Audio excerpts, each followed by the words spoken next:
मुर्गी पालन, मत्स्य पालन, पशुपालन। भारत में मिट्टियों की बात करते हैं तो अलग अलग प्रकार की मिट्टियां पाई जाती हैं, जैसे बालू मिट्टी, दोमट मिट्टी, काली मिट्टी। किसानों की भाषा में बात करें, डाकर मिट्टी, डाकर खेत, और कलर वाले खेत, लवणीय एंड क्षारीय भूमि। जहाँ पर पानी खारा होता है वहां पर, और मीठे पानी में जहाँ पानी 1 नंबर का है, 2 नंबर का है, 3 नंबर का।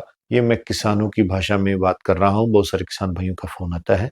नहर का पानी भी है, और साथ में 2 नंबर का पानी भी है, जहां पर पानी में खारापन है।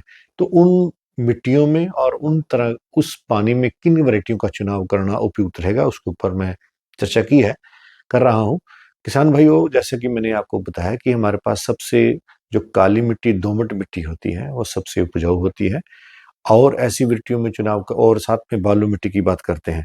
बालू मिट्टी में थोड़ा आप जो सीड रेट है उसको थोड़ा बढ़ा सकते हैं, क्योंकि वो ज्यादा खेत सूख जाता है। अगर जीरो टिलेज के माध्यम से बिजाई कर रहे हैं, सुपर सीड के माध्यम से, तो आप जहां किसी भी वैरायटी की जो बीज दर है वो 40 किलोग्राम है, लेकिन आप इस तरह के खेत में 45 से 47 किलो बीज ड्रिल कर सकते हैं। बहुत सारे किसान भाइयों के फोन आते हैं कि हम 50 किलो बीज ड्रिल करते हैं क्योंकि हमारा खेत बीज रख जाता है।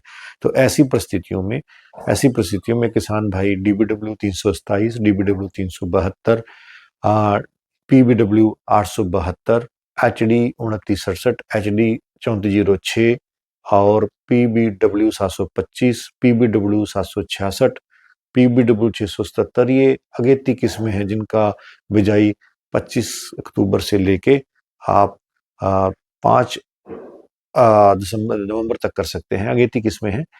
यानी कहने का भाव ये है कि आप अक्टूबर के पखवाड़े में इनकी बिजाई कर सकते हैं, अगर आप इनका अधिक उत्पादन लेना चाहते हैं, क्योंकि इनकी जो अवधि काल है वो 152 से 157 दिन के बीच में आ जाता है। तो किसान भाइयों, आपने चुनाव करते समय ये बात ध्यान रखनी है, अगेते पखवाड़े में आपने कम से कम 152 से 157 दिन वाली जो वैरायटी है, 155 दिन वाली वैरायटी है, केवल उन्हीं का ही चुनाव करना है। दूसरी वैरायटियों का चुनाव आपने नहीं करना है। जो अल्प अवधि काल किस्में आई हैं नहीं, जो PBW 826 है और HD 3386 है, ये दोनों किस्में अपने आप में सर्वश्रेष्ठ किस्में हैं, जो 145 147 दिन में पक के तैयार हो जाती हैं। किसान भाई ध्यान दें कि इन वैरायटियों का चुनाव आप 1 नवंबर से लेके और 20 नवंबर तक भी कर सकते हैं, बिजाई कर सकते हैं। आपको उत्पादन में कोई गिरावट दर्ज नहीं होगी, आपका उत्पादन सर्वश्रेष्ठ रहेगा। पिछली बार हमने DBW HD 3386 का जो बिजाई किया वो 12 नवंबर के आसपास किया। उसकी जो हमारी एवरेज थी 7.5 एकड़ की, वो 29 क्विंटल की एवरेज आई थी। तो ये अपने आप में बहुत बड़ा उत्पादन रहता है। किसान भाई, चुनाव करते समय ये भी ध्यान दें कि कुछ भारत में 6.77 मिलियन हेक्टेयर जमीन लवणीय और क्षारीय है। भारत भी इससे छूता नहीं रहा है। बहुत सारी जमीनें हमारे पास हैं, किसानों के पास अपना मालकन हक है। किसान जो है, मालकन हक होने के बावजूद भी वहां पर खेती नहीं कर सकता है। ये बहुत ही दुर्भाग्य की बात है। बहुत सारे भारत के अलग अलग कोने से मेरे को फोन आते हैं, खास करके हमारा भिवानी एरिया है, कैथल एरिया है, पटियाला एरिया है, पंजाब का श्री मुक्तसर साहिब है, उसके बाद लखनऊ का बहुत बड़ा एरिया आ जाता है। तो लगभग सभी जगह पर लवणीय और क्षारीय भूमि और खारे पानी की समस्या बड़े स्तर पर है। ऐसे में किसान के पास खेत होते हुए भी वो अपनी गेहूं की फसल नहीं ले पाता है। ऐसी परिस्थितियों में हमारे पास केंद्रीय मृदा लवणता अनुसंधान संस्थान, जो करनाल सीतामाई डंड रोड के ऊपर स्थित है, हमारे गांव से मात्र 1 किलोमीटर की दूरी पर यह संस्थान स्थित है। यहाँ से KRL 210, KRL 283 को रिलीज किया गया है। वहां पर किसान भाई लवणीय, क्षारीय और कलर जमीनों में इन वैरायटियों का 25-26 क्विंटल तक का उत्पादन ले सकते हैं।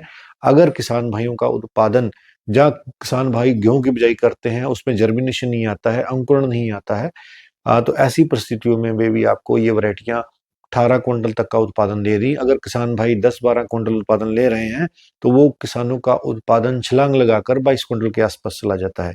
अगर किसान भाई 15-18 क्विंटल के बीच में अपने खेत में उत्पादन ले रहे हैं, उसमें कलर की चसक है, लवणीय और क्षारीय भूमि की चसक आती है, उसमें पैचिस नीचे बैठ जाते हैं, जब पानी देते हैं तो गेहूं पीला पड़ जाता है। तो ऐसी परिस्थितियों में आप KRL 210, 283 की बिजाई कर कर किसान भाई अधिक मात्रा में उत्पादन 25 क्विंटल 26 क्विंटल तक ले सकते हैं।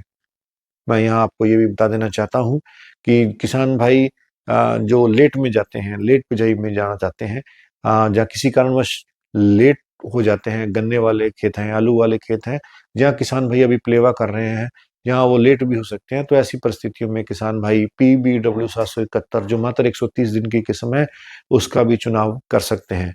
तो किसान भाइयों, मिट्टी और पानी को ध्यान में रखते हुए ही आपने अपनी उर्वरक किस्म का चुनाव करना है। आस पड़ोस और पड़ोसियों को देख के अपनी किस्म का चुनाव ना करें। कोशिश करें उन्नत और नई किस्मों का ही चुनाव करें, जो आपको 30 क्विंटल तक का उत्पादन देने की समर्था रखती हैं।